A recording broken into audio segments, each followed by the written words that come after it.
Good evening, ladies and gentlemen, and welcome to the Fatback 4 Daily. It's Monday, it's the 19th of August, it's 7:45. I know we're a bit earlier than we usually are, but here we are, half an hour. You know the score, you know how it works.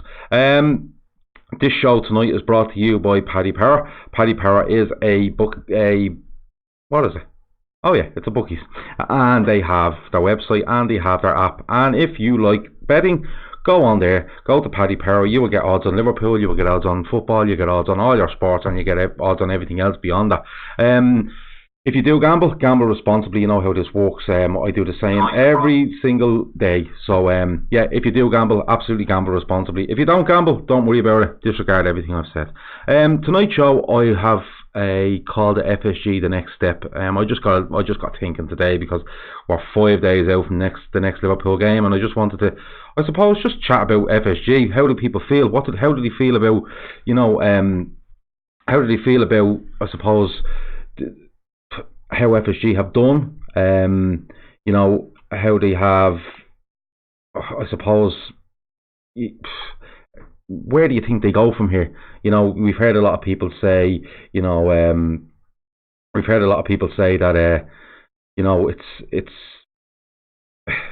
people think they'll sell. People think that they'll go and they're just waiting to they're just waiting to, I suppose, get the right price and they'll be off. But for me, I think it's a massive thing with FSG is when they took over the club where we were. We are on the, people would say, no, we were never going to go. We're never going to go. We're never going to go, I suppose, out of business. I think we are very, very close to going out of business. We really were. But to be honest with you, I think we were close to going out of business. I think we were so far behind with regards to the footballing side of things. On top of that, the commercial side of things, they brought us on really, really well. But something, I just want to see what you think of FSG. Where do you think they go next? Do you think that they look? Do you think that they look to further enhance this club, or do you think, do you think that they will end up going and getting the right price? The talk is that this Knight deal will be worth £1 billion over the next 10 years. There'll be a marquee signings to go with it. Do you think that will push them over the edge where they say, we've got everything in place now to absolutely go and make this a massive profit? I think they spent about 350 million on the club, and now it's probably worth, would we say, 1.5 billion? I think we could be I think we could be fairly okay with about 1.5 billion. I don't think we'd be far off it.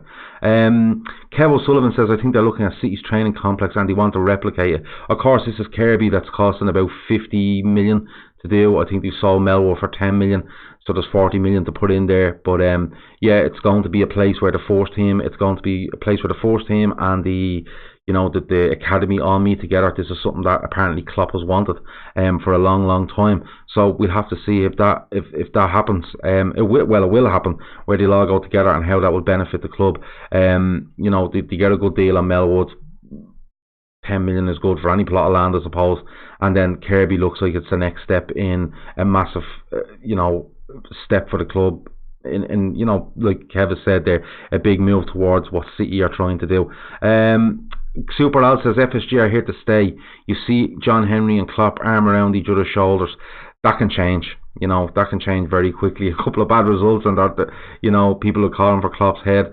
John Henry is probably looking at it thinking, I can make £1 billion on this club. But having said that, over the years, I think they've grown to enjoy the club, realise what the club is about, see how big it is and how much it really means to people. So, but I personally, if you were to ask me, I think they'll be here for possibly 4 or 5 years, depending on results. and depending how successful we are. Phil says you can spend what you like on structural stuff under FFP. It's not taken into account. Yeah, absolutely. You can spend. When it comes to the likes of, main stands, Anfield Road, the Cop, the Centenary, or the Kemlin, or the Kenny Dalglish, or whatever you call it. And like Phil says, there you can go and do training grounds. You can do all this sort of infrastructure stuff. That's not even taken into consideration. They just see that as an infrastructure thing, and it's absolutely fine. Let me see. Kev says, look at FSG and the Boston Red Sox. They're in this for long-term investment success. I think they are. I think, and Barry Carr backs it up, but they will be mad for the Premier League title. I think that's key. I think that's absolutely key. Mikey says he missed the start of the show. We're just having a chat, Mikey, about the FSG and where they are with the club, and I suppose where they're going to be in a year, 18 months, 2 years, 5 years time. It's one of those where I suppose I'm trying to look at this and I'm thinking, where were we? Where are we now? Where do they think they can get us to? I believe they think they can get us to consecutive Premier League titles, with possibly one or two more European Cups thrown into the mix. That's where I think they are. Northred says they're more into the Sox than us. It may look like that, but you see, I think that comes down to, I'm going to be honest, I think that comes down to the contracts for players in baseball, and indeed all American sports, is absolutely and utterly insane. Absolutely and utterly insane. So it does look like, they spent fucking $300 million on contracts for these 4 players. You have to remember, they've put a hell of a lot of money into contracts for their players. It's I suppose you kind of have to look at it. I don't think they're running the Boston Red Sox and Liverpool in a tangent to each other, or in tandem, I should say. I don't think they are. I think they're running this as a separate entity, but it wouldn't surprise me if they had come in and they had looked at it and thought, we can flip this in 4 or 5 years. But they're about, what are they, 8, 9 years in now? Nearly 9 years, if I'd be right in saying. And I think they've grown to love the club. I think they've grown to really embed themselves into what we're about. Mikey says, if we are rich and won the Champions League and don't go out of FFP like City, how can they get around it? Well, it's a very complex thing, FFP. Sometimes I think it is, being worked on, and sometimes I think it's just being overlooked, and let them go until it absolutely goes berserk, to the point where you get a few I suppose clubs that will go absolutely crazy, you know what I mean, and they'll say to yourself, no, this has to stop, and then people might look at it. They might absolutely look at it. Sorry, Phil, I did say intangible, and intangible, I didn't mean that. I meant listen, Phil, fuck off, annoy me with you. Super Al says, if Jurgen wins Premier League and title number 19, where do you rank him versus legendary managers? For me, the third best. If he wins the Premier League, it would go way up. I think he's right up there at the moment in the rankings of Liverpool managers. If he wins the Premier League, he shoots himself up. I think he'd probably be in the top 3. I think in the top 3, I don't think you can dislodge what Shankly done for the club. What Bob Paisley done was outrageous. In what, a 9-year period, the trophies he won. But Dalglish, as a player and a manager, winning a double and stuff like that, would always go down as one of the greats. Phil says there, Klopp would be second to Paisley. In football, in terms, I think he would go second behind Paisley. Where he's ranked in managers and I suppose influence he's had on the club, I suppose, yeah, you could probably argue second, but people will always put Shankly up there. Paisley's achievements are unbelievable. Barry Carr says, what Gerard Houllier did. Gerard Houllier, actually, do you know what? Gerard Houllier splits opinion massively between Liverpool fans, amongst Liverpool fans. It's unbelievable. I put out a tweet yesterday from Indy Coyle. People ask me about Indy Coyle and they say to me, he's this and he's that. Indy Coyle is a good lad. All right, he has a bit of laugh. It's a lot of satire in what he does. He has got a business selling T-shirts and different things. He puts out these tweets with different T-shirts, and some of them are good, some of them are okay, some of them I'm not a big fan of. But he put one out the other day, which is basically the flag you've seen on the Kop at the first day of the season, where they'd added Klopp's face to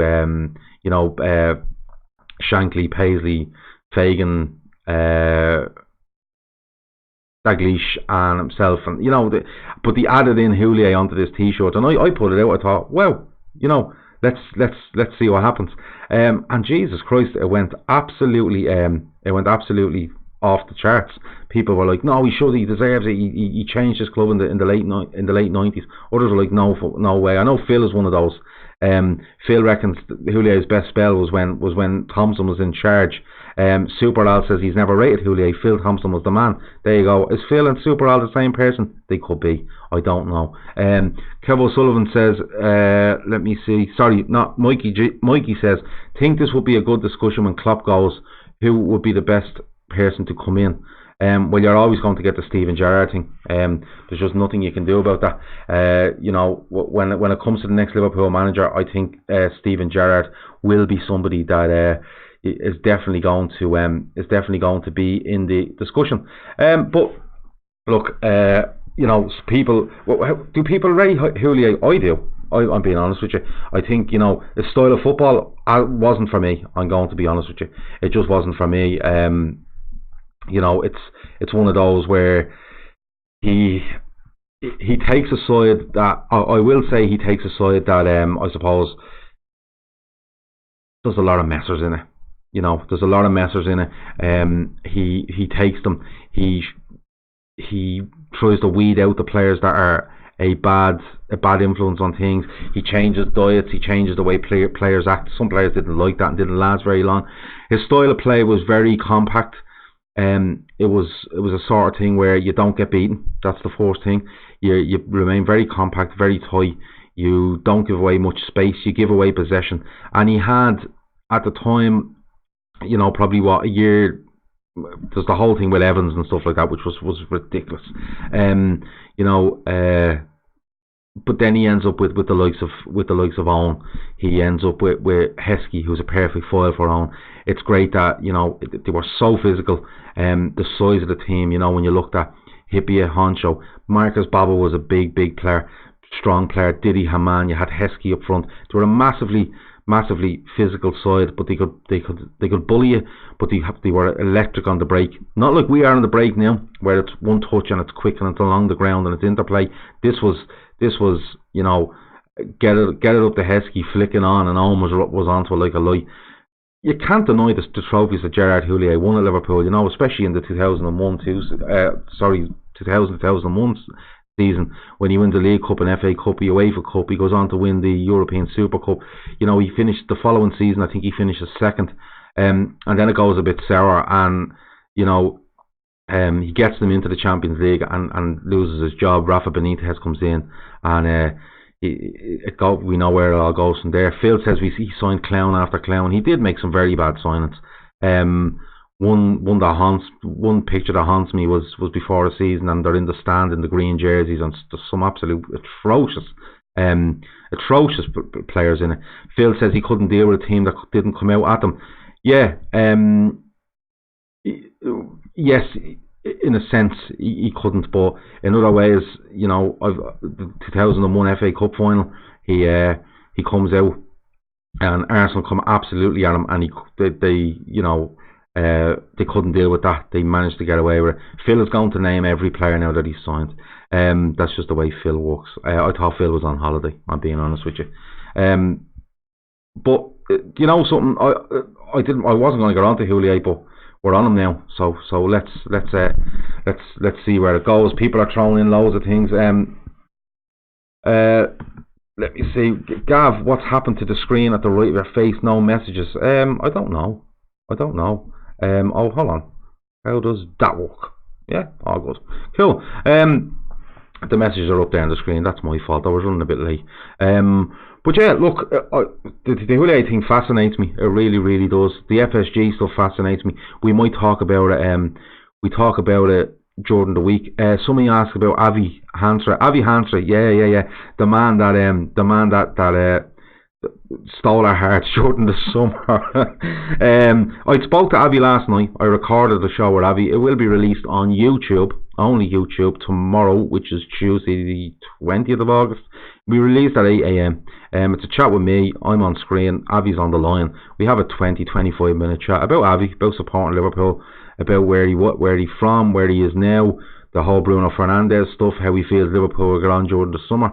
It was a really good chat. We'll have that out on Tuesday morning on YouTube. On Wednesday morning on YouTube, released again at 8 o'clock. We will have our first fantasy football show. Myself and Tino. It's called Fantasy Trippers. Myself and Tino will be on there. We recorded that last night as well.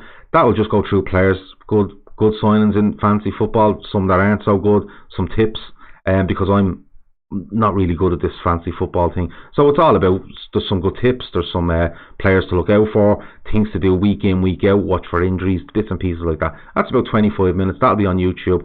We're hoping to release that every Wednesday morning on YouTube as we go forward. If you have any other random comments you want to ask me in the next 5 or 6 minutes or so, we're only going to do about 20-25 minutes tonight, absolutely go ahead and throw them in there. There's no problem at all. Let me see. Kev O'Sullivan says he notices that Fernandes hasn't gone anywhere else yet. No, he hasn't, which is strange, and it's going to be interesting to see if he does go somewhere before. It will be the 31st of August, somewhere in there.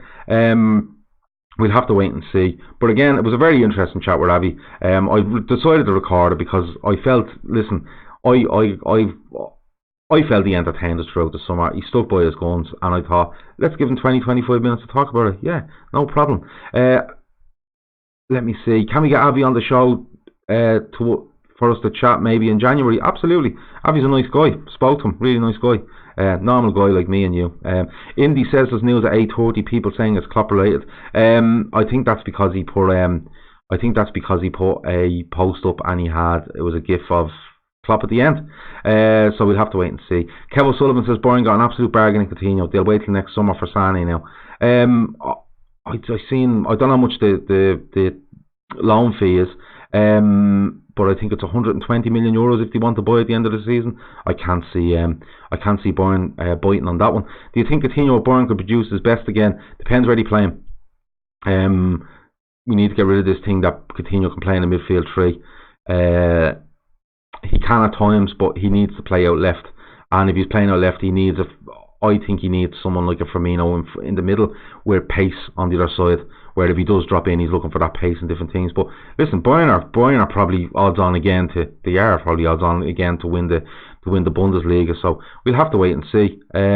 Joe Felix looks so good. I seen a clip of him at Atletico. Was it their first league game? He tore somebody a new one and ended up getting a penalty. Phil says it's an 8 million loan fee and Pele autograph Viagra tablet. Yeah, it could be. It could absolutely be.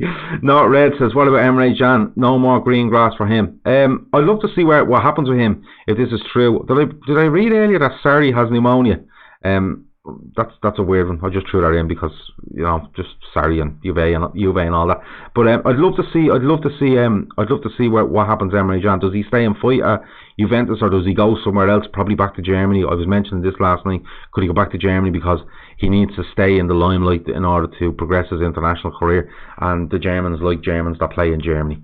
So we'll have to wait and see on that. What else have we got? Is there anything else today that's come about? Anything else at all? No. I want. Do you know something? It's kind of annoying me that we have to wait another 5 days for a Liverpool game. To be honest with you, it's a break that's well needed. I suppose it's one of those things where we're just crying out for football all the time, and we just want football all the time, but we have to kind of realise that. We kind of have to realise that these players do need a little rest after a little bit of a hectic start to the season. Let's be honest about it. It's I suppose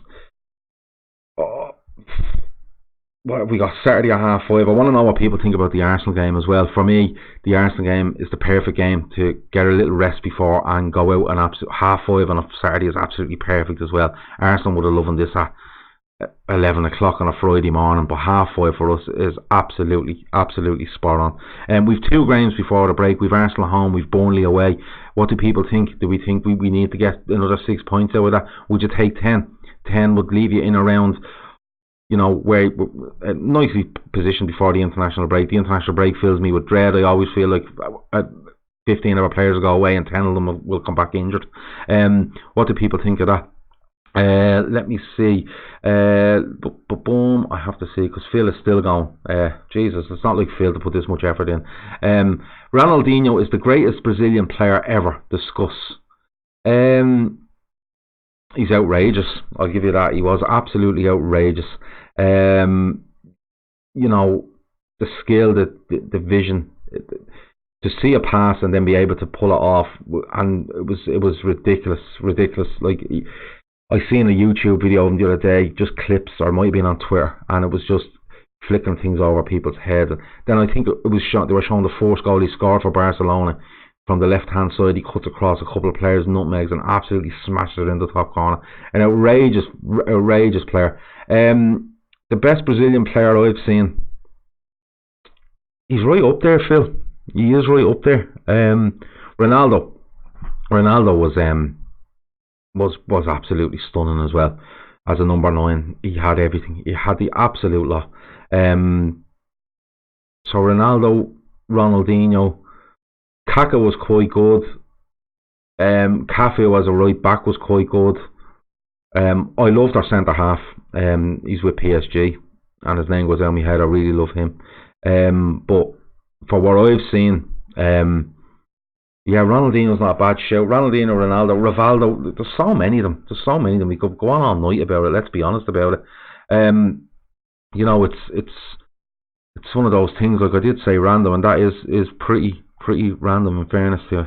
Ronaldo hat-trick at Old Trafford, got a standing ovation. Yeah, I remember that for Real Madrid. He was unbelievable. People are going back to 1970 here now, and like, it's not making me feel old because I wasn't even born then. But Jesus, do you know what we might do? Pick a best Brazilian side. That's what we might do. Yeah, could we pick a best Brazilian side? We do that on Twitter. We go through Twitter and we decide we pick a best Brazilian side, because Liverpool aren't playing till later on in the week, and why not pick a best Brazilian side? I'm going to leave it there. That's 25 minutes. I have to go now and record the club. The club podcast is being recorded tonight. It will be out for your downloading pleasure probably later on tonight, if not first thing in the morning. It's myself. I'm just producing, so you'll hear me every now and then. I think Andy is hosting. You've got Ray Dickinson, and you have Garbreen, and you have Shane Daffron on tonight. They have an agenda put together. I can't remember what it is, but it's always a good listen. It's always it's good football chat. Gar comes in with all the tactical stuff, because Gar's the only coach amongst us. And then we have a bit of a laugh in between, because that's what it's all about, lads. It's all about just having a laugh, isn't it? But yeah, that's been the Fatback 4 Daily for Monday the 19th of August. I've been your host, Gav. It's been good. Talk to you in a bit. Over now.